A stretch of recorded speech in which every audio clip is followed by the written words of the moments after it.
You see this thing? It's a Toyota Corolla.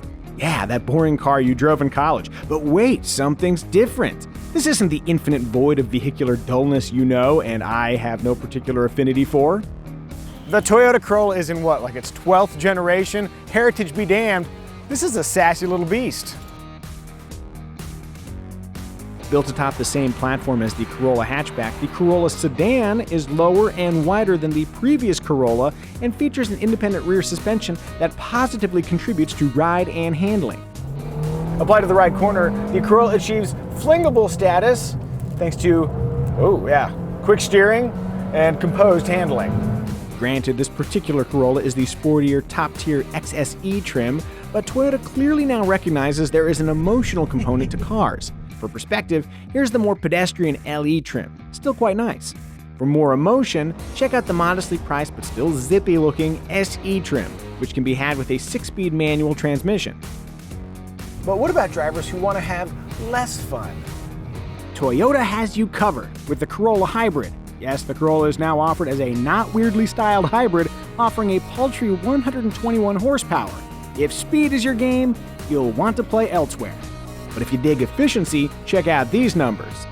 53 city MPG with a base MSRP below $24,000 makes the Corolla Hybrid LE the kind of value your grandfather will briefly appreciate before veering into an uncomfortable conversation about how no one understands the value of hard work anymore. These days are too soft. Among non-electrified Corollas, there are two 4-cylinder engines, a 1.8-liter found in the L, LE, and XLE trims, and a heartier 2-liter engine reserved for the zestier Corolla SE and XSE.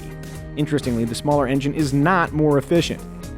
Aside from the manual SE trim, both engines come paired with continuously variable transmissions, also known as CVTs. In automotive circles, CVT is a 4-letter word, thanks mostly to their groaning engine revs and surging acceleration. Thankfully, the Toyota Corolla mostly avoids those pitfalls. The CVT teamed with the 2-liter engine features a clever launch gear that helps the Corolla move off the line in pleasing fashion. Once moving, the CVT responds rapidly, raising revs when your right foot requests it.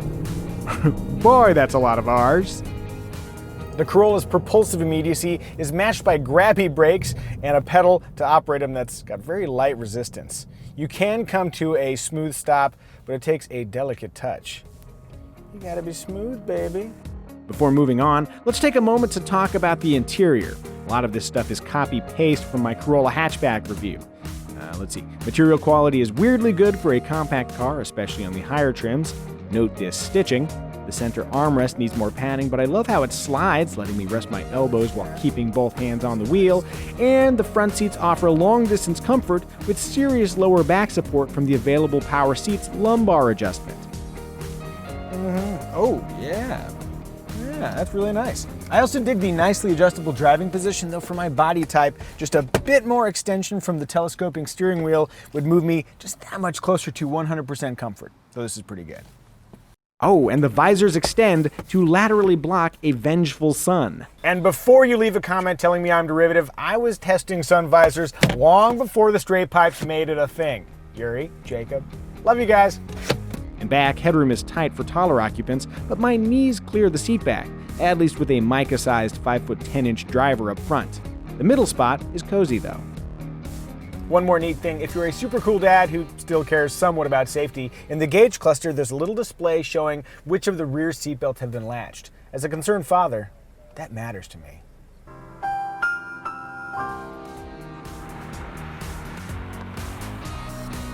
Open the trunk and you'll find a decent 13.1 cubic feet. Dropping the rear seats for larger loads is a little inconvenient though, since the seat releases are in the cabin and inboard of the headrests. Interior storage consists of an average-sized damped glove box, bottle storage in the doors, first time, 2 central cup holders, and small storage in the center console. The cabin is perfectly comfortable, but can I make a request, Toyota? Next time, make this a little bit deeper, because when I put my phone here, there's nowhere really to put the cord. On a related note, infotainment. I love how the screen is supplemented by physical buttons. Truth be told, there are slicker looking interfaces and the reactions could be a little bit snappier, but all the essentials you'd want in an infotainment system are there. I do have to point out though, Android Auto smartphone integration is still not available. Once again, sorry Android users.